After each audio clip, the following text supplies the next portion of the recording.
नमो नमो विद्यार्थियों, हम पढ़ रहे हैं बीए पार्ट सेकंड में प्रथम प्रश्न पत्र।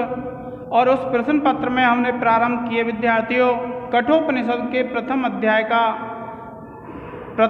का जो भाग है प्रथम बल्ली।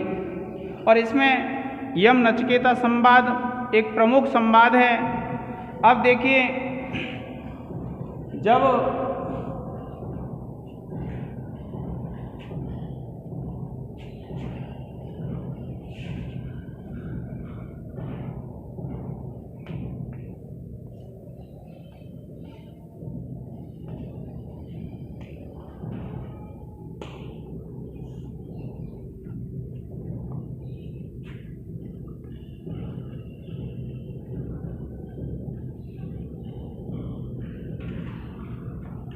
देखिए विद्यार्थियों कि जब नचिकेता अपने पिता के विषय में पूछता है और पिता से जब वह बार बार ये कहता है कि पिताजी आप मुझे किसके लिए दान देंगे, बार बार जब पूछता है तो पिताजी ये कह देते हैं कि मैं तुझे यमराज के लिए दान दूंगा। और तब क्या होता है विद्यार्थियों कि वह जो नचिकेता नाम का पुत्र है उसके मन में यह विचार आता है कि इस दुनिया में बहुत से ऐसे पुत्र हैं जिनमें मेरा प्रथम स्थान है और बहुत से ऐसे पुत्र हैं जिनमें मेरा मध्यम स्थान है। तो ऐसा कौन सा कार्य है पिताजी जो यमराज का कार्य है जो मेरे द्वारा करवाना चाहते हैं। तब क्या होता है, उसके मन में यह विचार आता है जो पुनर्जन्म को द्योतित करता है कि पहले व्यक्तियों को अगर देखा जाए और उसके अगर बाद में देखा जाए तो मनुष्य की स्थिति अनाज जैसी होती है। जिस प्रकार से अनाज उत्पन्न होता है, पकने पर पुनः नष्ट हो जाता है, फिर उत्पन्न होता है, इसी प्रकार से क्या है स्थिति होती है किसकी, इसी प्रकार से विद्यार्थियों स्थिति उसकी होती है मनुष्य की। देखिए क्या कहता है नचिकेता कि अनुपश्य यथा पूर्वे प्रतिपश्य तथा अपरे सस्यम।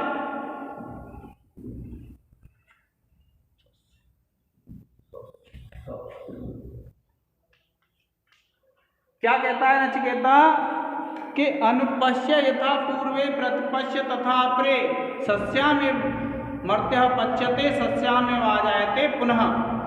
कि अनुपश्य यथा पूर्वे कि जिस प्रकार से पूर्व व्यक्तियों के विषय में सोचा जाए और प्रतिपश्य तथा अपरे और उनके जो बाद वाले हैं उनके बारे में अगर विचार किया जाए तो सस्यामेव मर्त्यः पच्यते कि जो मृत्यु लोक का प्राणी होता है उसकी स्थिति अन्न के अनुसार होती है। सस्यामेव आजायते पुनः कि वह सस्य कहते हैं विद्यार्थियों अनाज को, कि अनाज जिस प्रकार से मर्त्य पच्यते कि जो मृत्यु लोक के प्राणी हैं जो मानव प्राणी हैं वे उनकी स्थिति अनाज जैसी होती है। जिस प्रकार से अनाज को बोया जाता है फिर वह उत्तरोत्तर वृद्धि को प्राप्त करता है और फिर उसके बाद जब पक जाता है तो पुनः अनाज के रूप में बदल जाता है, फिर उसको बोते हैं, उसका पुनः जन्म हो जाता है। तो इसी प्रकार से मानव प्राणी भी होते हैं और मानव प्राणियों की भी स्थिति कैसी होती है, अनाज जैसी होती है। मानव प्राणी भी एक बार जन्म लेते हैं, उसके अनुसार उत्तरोत्तर वृद्धि करते जाते हैं और उनकी जब वृद्धि पूर्ण हो जाती है तो फिर क्या होता है विद्यार्थियों कि वे पुनः जन्म ले लेते हैं, मृत्यु हो जाती है पुनः जन्म ले लेते हैं। तो इस प्रकार से इसमें पुनर्जन्म का संकेत मिलता है किसके माध्यम से, नचिकेता नाम के बालक के माध्यम से। अब देखिए फिर क्या होता है कि जो यमराज कहीं गए हुए थे वह वापस आ जाते हैं और वापस आ जाते हैं तो उनकी जो पत्नी है यमराज की वह उनसे कहती है। इस श्लोक में विद्यार्थियों 7वां श्लोक है कठोपनिषद के प्रथम अध्याय की प्रथम बल्ली का।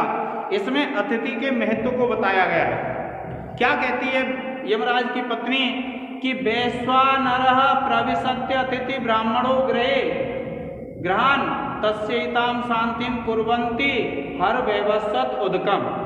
कि जब यमराज आ जाते हैं, यमराज की पत्नी उनको बता देती हैं कि एक नचिकेता नाम का बालक आया हुआ है और वह आपकी प्रतीक्षा में है जिसने 3 दिन से कुछ भी खाया पिया नहीं है। जब वे इस प्रकार से बता देती हैं तब क्या होता है, देखिए, वैश्वानरः प्रविशति अतिथि ब्राह्मणो गृहान, कि वैश्वानर कहते हैं अग्नि को, कि वैश्वानर प्रविशति, अग्नि ही प्रवेश करती है,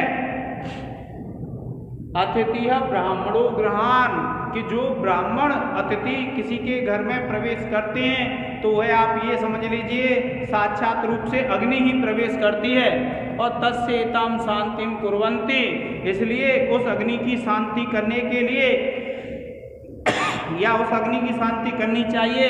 हर वैवस्वत उदकम, के हर माने ले जाओ, वैवस्वत, हे वैवस्वान, वैवस्वान कहते हैं सूर्य को, कि हे वैवस्वान के पुत्र, हे वैवस्वत, आप जल ले जाइए। जब किसी के घर कोई अतिथि आता है और ब्राह्मण अतिथि आता है तो वह साक्षात रूप से अग्नि के रूप में प्रवेश करता है और उस अग्नि को शांत करना चाहिए, इसलिए हे वैवस्वत आप जल ले जाइए। देखिए क्या कहते हैं, वैश्वानरः प्रविशति अतिथि ब्राह्मणो गृहान, कि ब्राह्मण अतिथि जब किसी के घर में प्रवेश करता है तो वह साक्षात रूप से अग्नि ही प्रवेश करती है, इसलिए हे वैवस्वत, हे सूर्यपुत्र यमराज, आप ऐसा कीजिए कि उस अग्नि को शांत कीजिए और जल ले जाइए। और यह हमारी भारतीय संस्कृति में ऐसा प्रचलन भी है, जब कोई अतिथि आते हैं तो हम साक्षात रूप से उसके लिए क्या लेके जाते हैं, सर्वप्रथम जल लेकर के जाते हैं। क्यों? क्योंकि हम इस चीज़ को जानते हैं कि जो ब्राह्मण अतिथि किसी के घर में प्रवेश करता है तो वह साक्षात अग्नि के रूप में प्रवेश करता है और हमें जल के द्वारा उसकी शांति करनी चाहिए।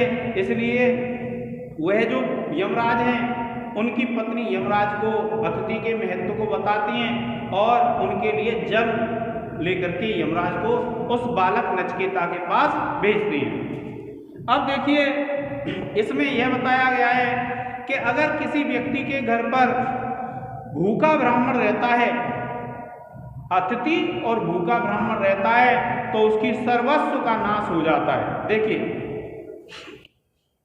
आशा प्रतीक्षे संगतम सुनृताम च इष्टा पूर्ते पुत्र पशुंस्य सर्वान् एतद् ब्रक्ते पुरुषस्य अल्पमेधसो यस्य अनशनन् वसति ब्राह्मणो गृहे। देखिए क्या बताया कि आशा कहते हैं विद्यार्थियों किसी ऐसे फल की इच्छा जो निश्चित नहीं है जिसका मिलना, उसको कहते हैं हम आशा। क्या कहा? आशा। जैसे मान लीजिए मैंने परीक्षा दी है तो मुझे आशा हो कि मेरे 100 में से 100 अंक आ जाएंगे, यह तो हो गई आशा। प्रतीक्षा किसको कहते हैं कि जैसे मैंने परीक्षा दी है, परीक्षा परिणाम आना है, यह हो गई प्रतीक्षा। क्यों? क्योंकि वह तो आना ही है, क्योंकि हम उस कार्य को कर चुके हैं, बस उसकी प्रतीक्षा है। और आशा किसको कहते हैं? जिसकी निश्चित प्राप्ति संभव नहीं है उसको कहते हैं हम आशा। तो क्या कहते हैं? आशा प्रतीक्षे, कि आशा किसी चीज की मिलने की आशा, प्रतीक्षा किसी चीज निश्चित प्राप्ति की प्रतीक्षा। संगतम सुनृताम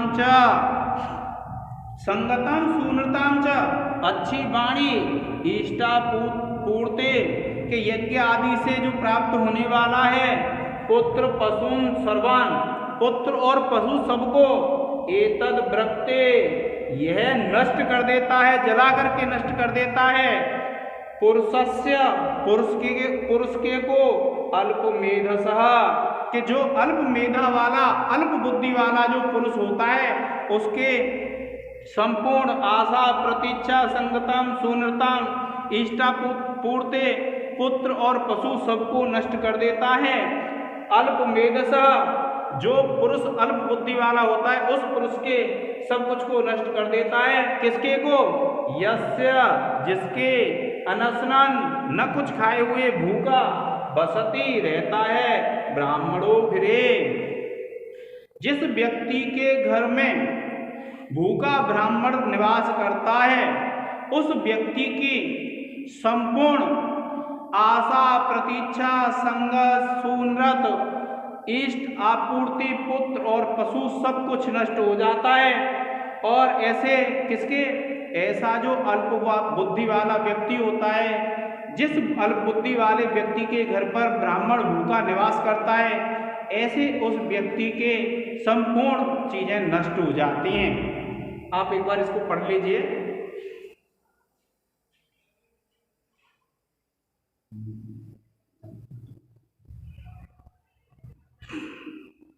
देखिए क्या कहा कि आशा प्रतीक्षे संगतम सुनृताम च, कि किसी चीज की आज आशा हो, किसी चीज के मिलने की, किसी चीज की अगर हम प्रतीक्षा कर रहे हैं, अच्छी वाणी है, यज्ञ आदि से जो हमें फल मिलने वाला है, हमारे पुत्र पशु ये सब कुछ होते हैं, उन सभी को एतद वृक्ते यह नष्ट कर देता है।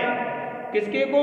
पुरुषस्य अल्प मेधसा, के अल्प बुद्धि वाला जो पुरुष होता है, जिसके घर पर कोई भूखा ब्राह्मण रहता है, वह भूखा ब्राह्मण उस पुरुष के, अल्प बुद्धि वाले पुरुष के सब कुछ नष्ट कर देता है।